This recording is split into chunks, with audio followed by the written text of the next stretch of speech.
আসসালামু আলাইকুম, কেমন আছেন সবাই? আশা করি সবাই ভালো আছেন। এটা হচ্ছে ওয়ালটন আউটডোরের পিসিবি নষ্ট হয়ে গেছিল।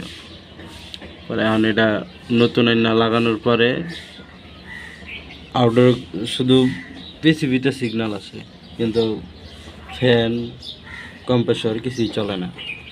এখন হচ্ছে পরে আবার এটা সার্ভিস পয়েন্টে সার্কিট নিয়ে গেলাম।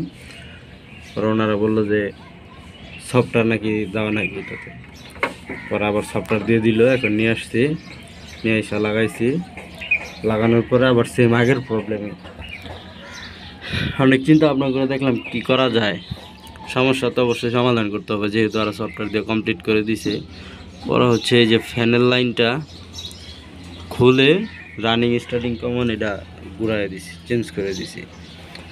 দেওয়ার পরে কম্প্রেসরটা স্টার্ট নিছে, নেওয়ার পরে এখন বন্ধ করলাম। এখন আবার আরেকটা সুযোগ নিচ্ছি যে ঘুরাই দিয়ে দেখলাম, দেখি আসলে হয় কি না। যদি না হয় তাইলে আবার সার্কিটটা নিয়ে যেতে হবে, কারণ ফ্যানটা তো চালাইতে হবে। আর এটা হচ্ছে সার্কিট আগেরটার সাথে ম্যাচ না। আগেরটা হচ্ছে 3 গার্ডের ছিল এখানে, আর এটা হচ্ছে 5 গার্ডের। এর জন্য মিলে না, মিলানোটা কষ্ট। আর এটা এমন একটা চিপা জায়গা যে দেখেন ব্যালকনি, এমন একটা অবস্থা মাথাটাও সোজা করতে পারি না। আর হচ্ছে সার্কিটের কই কি আছে দেখতে পারি না। আর এই যে আগে যে টেকনিশিয়ানরা কাজ করছে, একটা জিনিস দেখাই, গুরুত্বপূর্ণ একটা মেসেজ সবার জন্য দেওয়া উচিত। এই যে এখানে হচ্ছে এভাবে খোলা, এইভাবে হচ্ছে তার, এই হচ্ছে আউটডোর, শুধু একটা স্টিল তার কাটা মারা, আর কিছুই নেই। এই যে এখানেও নাই রয়্যাল বোল্ট, ওই পাশেও